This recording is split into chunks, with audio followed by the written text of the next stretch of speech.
Hey, bon dimanche tout le monde, j'espère que vous avez passé un beau week-end. De retour cette semaine encore pour la préparation hebdomadaire et disons-le, ça a été une semaine spectaculaire la semaine dernière.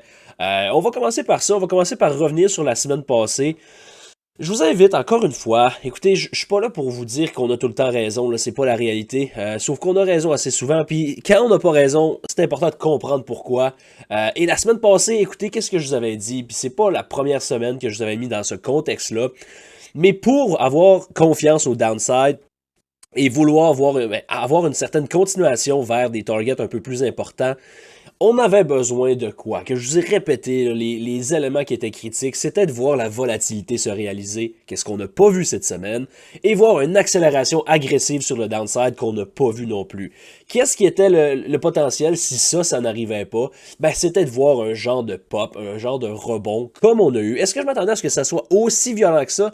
La vérité, c'est que c'est non, puis je vous dirais même que, vous allez voir cette semaine, là, c'est un peu plate qu'on ait eu ça, parce que on a bouffé une méchante belle partie du upside qu'on aurait voulu travailler, qu'on aurait été prêt à trader, qu'on avait anticipé.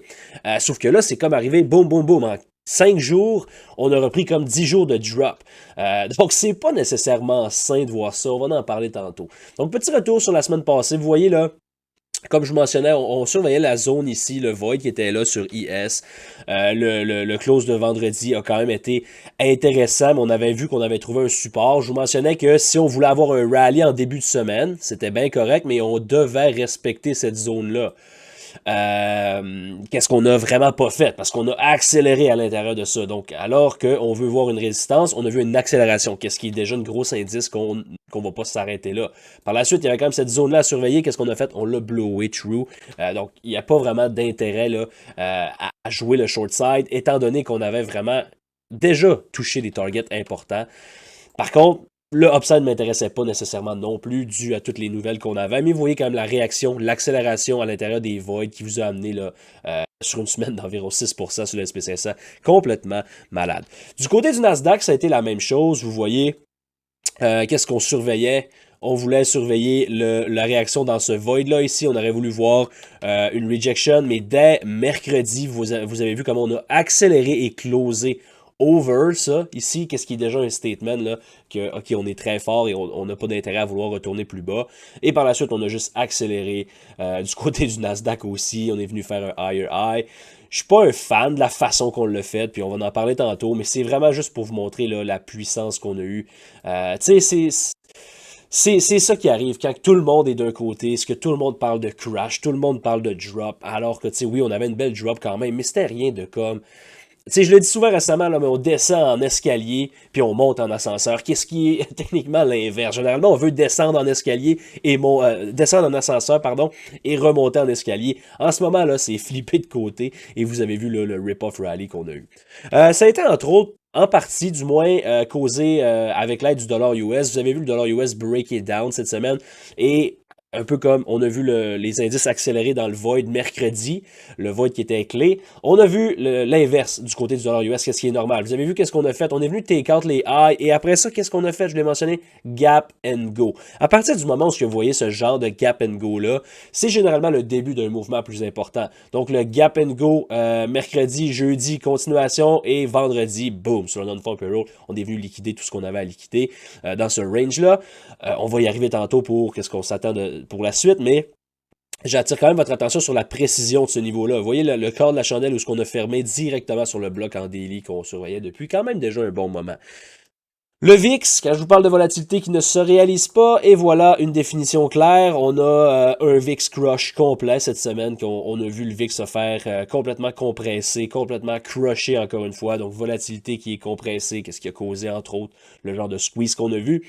Mais c'est pas une surprise. Pourquoi? Ben, qu'est-ce que je vous ai dit la semaine passée? Je suis pas un fan des divergences qu'on a. Les indices font des lower lows significatifs alors que la volatilité est pas capable de faire des higher high. Et on a vu que ça l'a donné cette semaine là. On est de retour en dessous de 15, ce qui est quand même un peu rigolo. Honnêtement, c'est pas, on va en parler, mais c'est dangereux et pas en même temps de voir ce genre de mouvement-là. Aussi les yields qui ont suivi cette semaine, gros breakdown là, mercredi, jeudi, vendredi, même chose. chose. Donc, pas une surprise de ce côté-là. Encore une fois, je m'en occupe pas nécessairement beaucoup, mais lorsqu'on a des moves paraboliques ou très puissants comme ça aide, évidemment, là, ou ça nuit, dépendamment du côté qu'on pousse, évidemment. Mais juste, c'est un œil là, sur les yields quand même intéressant. Qu'est-ce qu'on a fait cette semaine?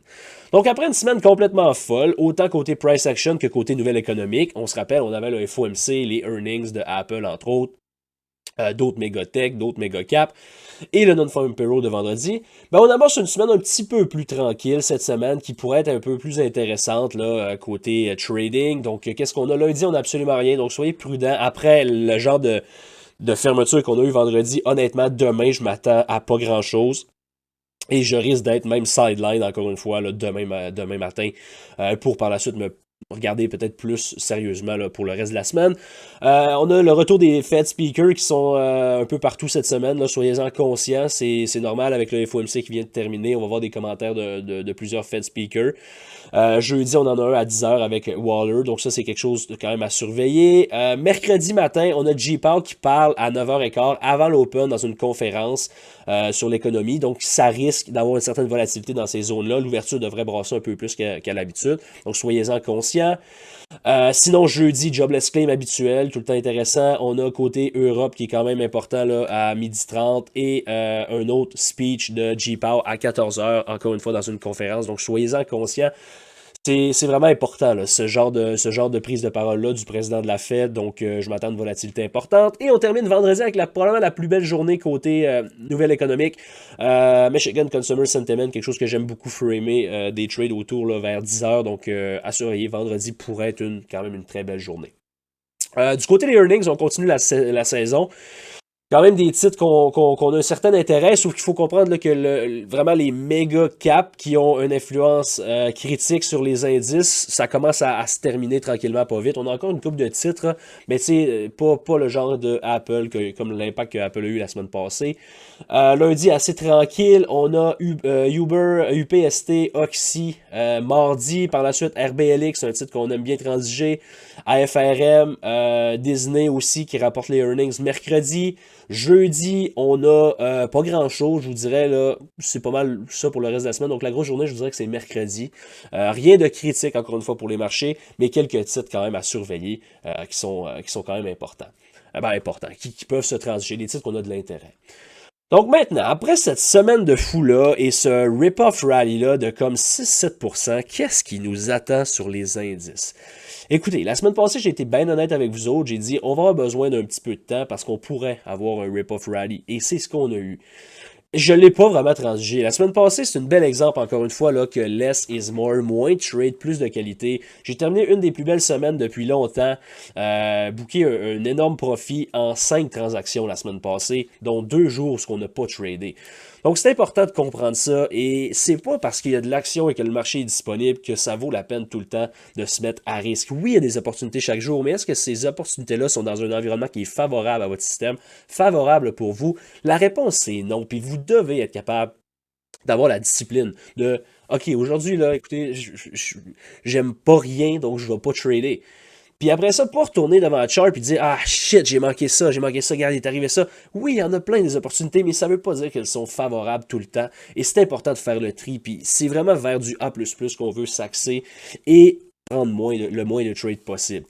Donc tout ça pour dire que cette semaine, c'est encore un peu la même situation. Tu sais, si on la regarde en daily avant de regarder un peu plus le technique, là, juste pour vous mettre un peu en contexte, qu'est-ce que je vous avais dit? C'est que si on n'était pas capable d'accélérer dans les semaines où ce que la fenêtre était, entre guillemets, ouverte, si on parle encore d'un point de vue OPEX, etc., ben, on risquait peut-être même d'arriver avec un gros push sur la fin d'année.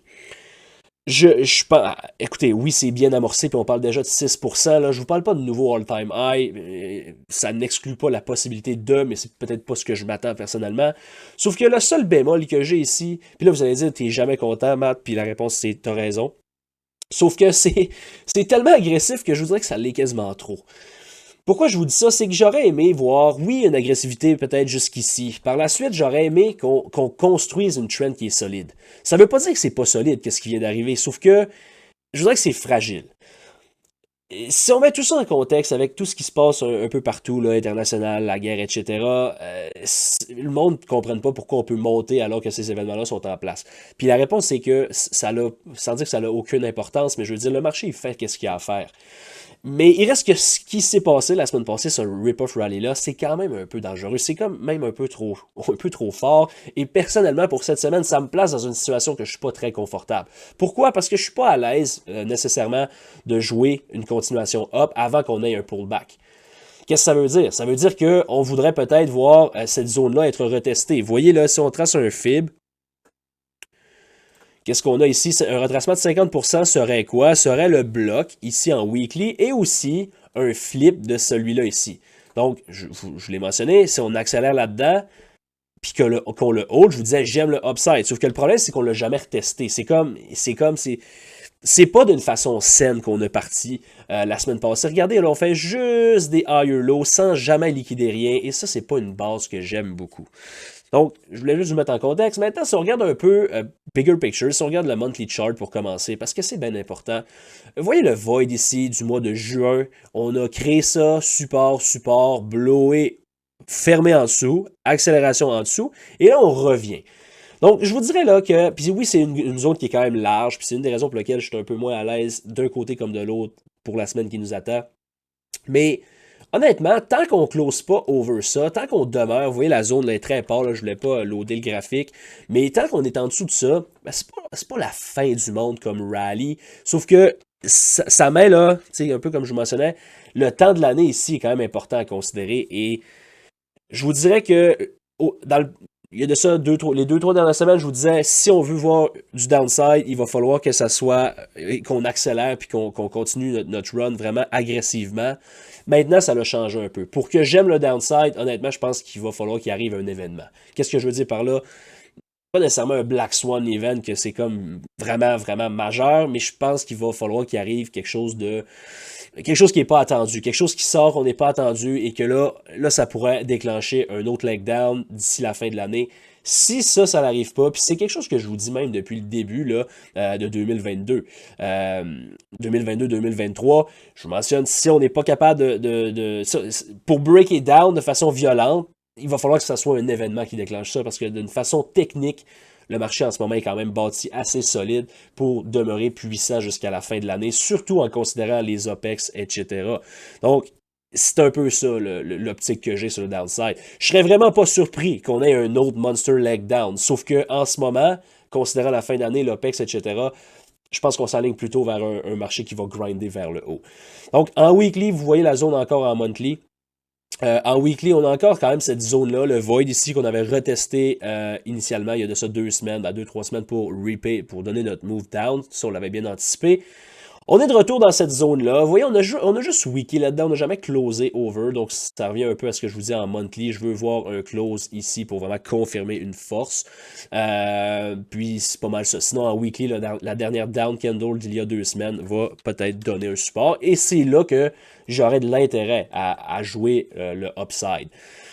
Donc c'est pas mal ça pour le SP500. Quand même, on est dans un spot un peu plus compliqué. Donc, tu sais, j'ai pas de problème à jouer une continuation vers ces highs-là. C'est mon objectif cette semaine. Là. Si on a une continuation, ben, premièrement, le high de la semaine passée, et par la suite, cette zone-là. Ça, c'est notre objectif. C'est le prochain objectif sur le upside. Par contre, j'aimerais presque, je voudrais voir peut-être un move down first, qui vient confirmer que la trend est solide avant de peut-être aller plus haut. Ça va être notre point pivot. Si on ne hold pas cette zone-là puis qu'on retourne plus bas, ben ok, je doute un petit peu honnêtement, j'aimerais ça qu'on tape et qu'on reparte plus haut, plus agressivement. Ça serait quand même qu'est-ce que j'aime. Je vais juste vous montrer un peu la raison pour laquelle, oui, j'aime le move, le rebond qui est agressif puis tout ça, mais que j'ai de la misère à y faire confiance. Regardez, là, regardez les gaps qu'on a fait. Ça, là, c'est pas un signe de trend qui est saine. Tu sais, ça ressemble quasiment même à un genre de run sur la liquidité pour sortir les gros joueurs de leur position longue ou d'ajouter sur les positions short. C'est pas ce que je pense, honnêtement. Je pense pas que c'est ça, mais c'est tellement violent, c'est tellement gap and go que c'est un peu suspect. C'est plutôt ça que je dirais, tu sais. Donc, juste être prudent, puis Autant que je vous disais, j'aurais pas de problème à jouer le upside pour la fin d'année si jamais on voit une réaction. On a vu notre réaction. Personnellement, ça sera pas cette semaine où je vais être super, super enchanté à dire OK, on est super confiant. Mais en même temps, s'il y a des beaux targets, on joue les beaux targets, puis c'est tout. Maintenant, si on continue avec le Nasdaq, sensiblement la même chose. J'attire votre attention sur la monthly chart. Vous voyez encore une fois ce void-là qu'on surveillait. Ben, c'est où ce qu'on est allé, exactement à 50%, pratiquement parfaitement. Donc, tu sais, c'est important quand même de tout le temps avoir un read sur le bigger pictures. Oui, je m'attendais à ce qu'on accélère là-dedans. On a accéléré, mais jusqu'où 50% qui est un point pivot important. Par la suite, on va surveiller quoi? Même chose que sur le SP500. Ce void-là ici qui avait été créé au mois de juin, support, breakthrough, hold en dessous. Maintenant, je voudrais qu'on le reteste et qu'on le respecte. Donc, on est proche. Évidemment, c'est une monthly chart, ça se peut qu'on wick, mais j'aimerais voir cette zone-là quand même rejetée. Mais ça ne donne pas une grosse marge de manœuvre là, du côté du Nasdaq, qui est vraiment, vraiment violent. Vous voyez là, une chandelle, on reprend 2 semaines de drop. Et 2 semaines de drop, pas juste 2 semaines de drop. 2 semaines de drop où ce que tout le monde était comme, aïe, aïe, c'est la plus grosse drop depuis longtemps. Et en une semaine, on reclaim la totalité ou presque de ça. Donc, c'est quand même impressionnant, honnêtement.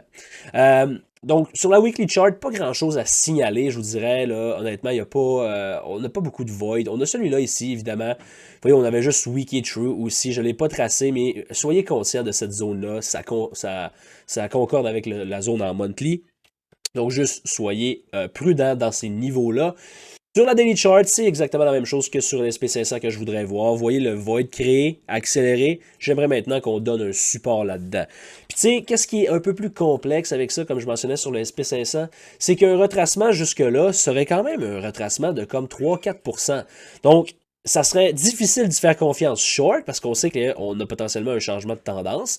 Mais à l'inverse, ça serait quand même un peu plus dangereux d'y faire confiance long sur un dip. Évidemment, on attendrait probablement de voir la réaction, mais tu sais, ça nous place dans une situation qui est un peu plus complexe, mais overall, honnêtement, vous voyez, on a fait un lower low, liquidé ces lows-là, balancé le void ici, frappé le gap, 50% du void en monthly, et on a accéléré true, on a fait un higher high. Donc maintenant, je voudrais voir ce move-là être supporté pour amorcer une run plus haut et pour plus longtemps. Donc j'aime le setup en cours, c'est juste que je trouve que la façon qu'on nous l'a donné, puis c'est un peu l'histoire des dernières semaines, des derniers mois, la façon qu'on nous le donne, t'sais, on nous le donne, mais la façon qu'on nous le donne rend notre trading un peu plus complexe et c'est exactement ce qu'on a vu là, la semaine passée. Ça nous met dans une situation où on est un peu extensionné sur l'upside, on a besoin de consolidation et ça, c'est pas nécessairement ce qu'on aime trader, une consolidation. Sur l'upside, par contre, ben, c'est les mêmes highs que sur IS. Ça ici, là, on a un genre de double top. J'aime beaucoup cette zone-là comme prochain objectif sur le upside. Par la suite, on devrait accélérer vers 15, 7,26. Je pense pas qu'on voit ça cette semaine. Je serais vraiment surpris, honnêtement. Rien d'impossible, mais je serais excessivement surpris. Là. À un moment donné, là, je veux dire, on peut pas juste monter ou descendre en parabolique. Une consolidation serait le bienvenu. Donc voilà pour le Nasdaq, c'est pas mal ce qu'on a. Puis si je vous le montre en 1 heure, c'est un peu la même chose. Là. Une des raisons pour lesquelles je trouve que c'est pas nécessairement sain. Regardez le nombre de gap and go. Gap and go le dimanche en décollant, après ça gap and go, gap and go, gap and go. Pratiquement toute la semaine, on a beaucoup de gaps qui ont été laissés sur le upside.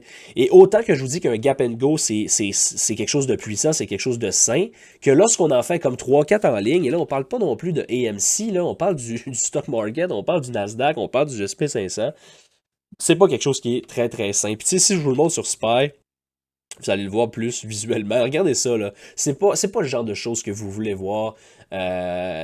Oui, ça peut démontrer un signe de force vraiment puissant, mais personnellement, c'est plus un mode comme, ok, c'est un peu tricky, c'est un peu dangereux. Donc, juste à être conscient de tout ça.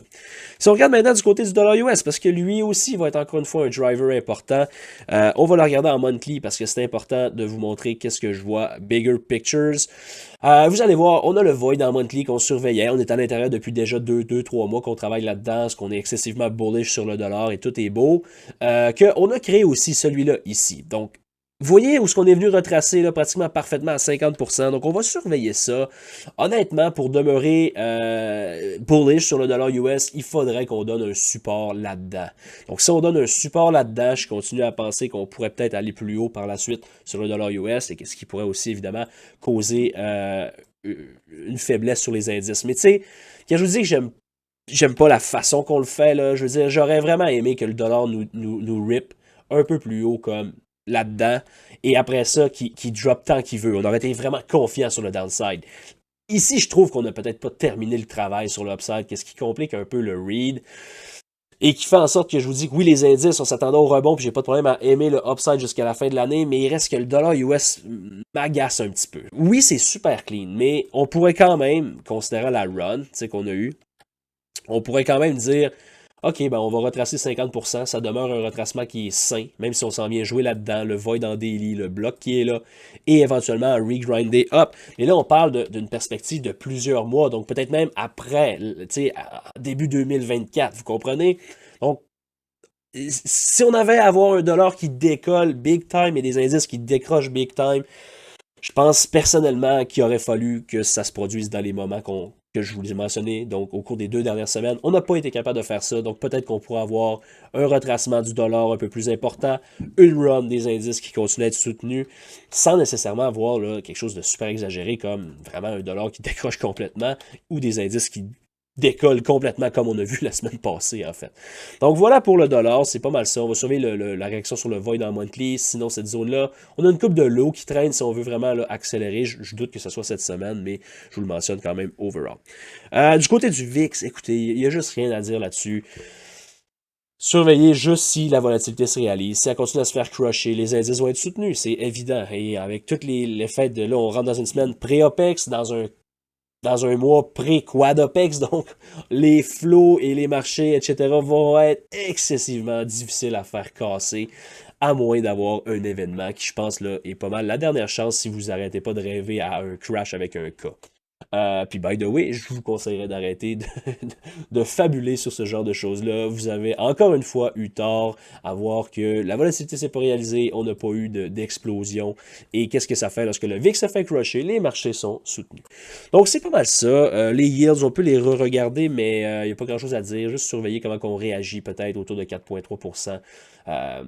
Mais tu sais, je trouve que c'est juste, c'est ça. C'est beau, on l'avait anticipé quand même. Là, je veux dire, la rundown, on l'a planifié. La semaine passée, je vous disais, on a besoin de chandelles pour voir où est-ce qu'on s'en va next. On s'attend potentiellement à un bounce, potentiellement de la force d'ici la fin de l'année. Mais là, on nous a comme donné. J'aurais aimé ça trader vers ces zones-là. Et on les a toutes atteintes en comme 3-4 jours. Fait on a besoin de quoi encore cette semaine? De voir quelques chandelles. Comment qu'on va réagir? Et c'est important quand même d'être patient. Même si ça peut donner le faux mot. Je vous le confirme, là. C'est sûr que vous regardez ça, vous êtes comme, oh, les smokes, pourquoi je suis pas in là-dedans? Mais je vous le dis, soyez prudents parce que c'est vraiment, vraiment, vraiment un environnement qui est dangereux.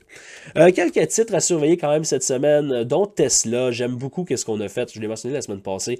On est venu taper le gap en weekly et boum, réaction super violente sur l'upside, gap and go. Donc ça, c'est quand même intéressant. Je vais surveiller Tesla pour une continuation vers ce gap-là. Si on va down first, j'aimerais que ça donne un support pour ensuite aller attaquer ça. Donc j'aime beaucoup Tesla cette semaine, vraiment là, intéressant. On a aussi Nvidia qu'on veut surveiller. Vous voyez comment on est venu liquider ces lots-là ici, qu'on surveillait depuis longtemps, by the way, là, même là-dedans. Ça fait plusieurs mois qu'on le surveille. On l'a fait. Regardez la réaction lorsqu'on a liquidé ces lots-là. Gap and Go, lui aussi accéléré. Maintenant, qu'est-ce qu'on va surveiller si on peut aller rechercher ce high-là? Et je vous ai dit depuis le début aussi que le chiffre 500 là, demeurait quelque chose que j'avais en tête. Je trouve qu'on a laissé ça de façon un peu trop clean. J'aimerais qu'on revisite cette zone-là. Et si jamais là, les earnings qui arrivent bientôt sont intéressants, on pourrait voir cette run-là être offerte. AMD, titre que j'adorais cette semaine, j'en ai parlé aussi. J'aimais beaucoup, beaucoup, beaucoup ces niveaux-là pour trouver une run vers ces niveaux-là. Malheureusement, on l'a tradé. Je me suis fait stopper out là, jeudi à quelques ticks avant de voir une run de 6%. Mais tout ça pour vous dire qu'on est allé liquider qu'est-ce qu'on avait à liquider. Maintenant, surveillez comment on réagit. Est-ce qu'on continue notre run vers ça ou est-ce qu'on trouve un top et qu'on donne un certain pullback? Sur un pullback, on voudrait voir cette zone-là holdée. Quelques titres un peu plus volatiles qui vont avoir mon attention cette semaine. AFRM, dont les earnings sont cette semaine. Vous vous rappelez cette run-là, on l'avait call out. Monster Run, là, presque quoi? Ça, c'est quoi? C'est quasiment 100% qu'on avait eu là-dessus. Donc, on va surveiller ça cette semaine, là, après les earnings. Par la suite, un titre qui travaille, lorsque j'ai de l'intérêt pour un, j'ai souvent de l'intérêt pour l'autre, mais honnêtement, UPST, lui aussi, les earnings cette semaine, le setup est vraiment, vraiment clean. Honnêtement, là, vous voyez là, 1, 2, 3, 4 top ici. avec une autre zone d'intérêt dans ce coin-là ici, autour de 35, titre qui a déjà été comme à 300 piastres ici, si on zoom out un peu. Donc, je vous dis pas qu'on retourne là. Par contre, j'aime quand même là, le potentiel qu'on a sur ce... Vous voyez le curl qu'on vient de faire, gap and go. Donc, belle puissance. J'aimerais qu'on trouve peut-être un pullback avant et une position vers autour de 25. Là, ça pourrait devenir un setup qui a vraiment mon intérêt pour aller blower ça ici et blower ça là. Même chose que AFRM, UPST, on l'avait mentionné là, avant cette run-là. Donc, c'est pas un titre, c'est un titre volatile, c'est un titre qu'on transige sur les options. Mais évidemment, la volatilité là, fait en sorte que vous ne pouvez pas jouer un stop de comme 1% sur un titre comme UPST. Mais on va surveiller ça après les earnings cette semaine. Donc, ça serait pas mal ça pour la weekly prep de cette semaine. Peut-être un peu plus complexe. Tu sais, même à certains moments, là, en vous l'expliquant, je me disais comme, on dirait que c'est compliqué, mais tout ça pour vous dire qu'on est prudent. Tu sais, on est dans un spot, dans un moment, dans une zone où ce que on doit être patient et on va vraiment plus jouer des scalps intraday et non pas des runs comme on a joué là, dans les 2-3 dernières semaines vers la rundown où on était excessivement confiant. En ce moment, je vais plus être en mode, OK, le bias sur les plus gros time frames est un peu plus mitigé, donc on va être plus prudent intraday. C'est vraiment l'approche que vous devez avoir. Donc voilà, je vous souhaite une très belle journée. Je vous invite à venir nous rejoindre sur Discord, venir trader avec nous autres cette semaine. Rejoignez le groupe Facebook, beaucoup de contenu qui est partagé là-dedans. Donc voilà, je vous souhaite une belle journée et on se dit à dimanche prochain. Salut tout le monde.